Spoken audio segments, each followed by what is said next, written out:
Hey guys, McLellan. Al Lewison. Welcome to today's Wealth WOD. Workout of the day.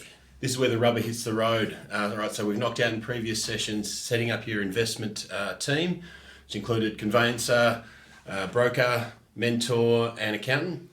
We've also gone through finance and what it's basically 101 in finance all the way through, so you really understand every step. And at this point in time, you should feel confident in finance. So you are ready to go and get yourself an investment property. Now, early on, we started investing. What really puzzled us was that the people out there seemingly just randomly out buying a property, which is almost hit and miss, like winning the lottery almost. So we wanted to put a process around how you find the right property so you can duplicate that process, do it time and time again, and not get a rotten egg in the mix of your property portfolio. I think it's a good point. You mentioned process. So Al and I invested in a number of businesses. In the last 20 years, we've been running businesses together.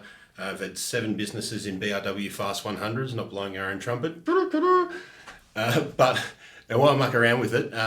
What we invest in is measured process and good people to carry that out. That gives you a targeted outcome. Property investing should be exactly the same. In every business, there's processes in place to get you a best outcome. But when people invest in property, process goes out the window. So what do? The common one, I need to get an investment property. I'll just duck down the street. There's a real estate agent on the corner. He'll have a property. He'll have the right property for me. There's property all over Australia. What's the number? So there's about 10 million properties 10 million in Australia. properties in Australia? And actually, that's a ripper point. Sorry to cut you off, mate. Don't cut me off. What's the chance you walk to the real estate agent and he's got the exact right one amongst 10 million of them? His is just sitting in his back pocket. Yeah, pretty slim. Al raised a really good point there. The amount of properties, and the way I used to look at it. So 10 million properties in Australia, you can't get property A and compare it with property B and find out which is the winner.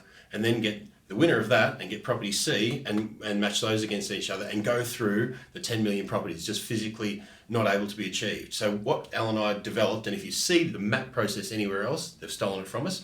So it's copywritten in the My 4-Year-Old book. What we've outlined in this book, if you look at the map process really simply, and we'll get into the detail of MAP, so it stands for Market Area Property. So we wanted a way of a process of elimination, so we could actually, regardless of market cycle, we could find the best investment property every day of the week. So I'll draw it out for you really simply. Now, most people start out with P, the property to start with. But before property, you need to find out whether you're in the right area.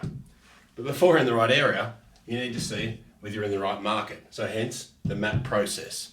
That's fairly straightforward. So what we're going to get into in the next video is we're going to delve right into market and teach you how to knock out capital city markets that are not good for investment at that point in time. So hence, minimising that funnel down to find you the best property. Who's their phone? There we go. Sorry, guys. Cheers, guys.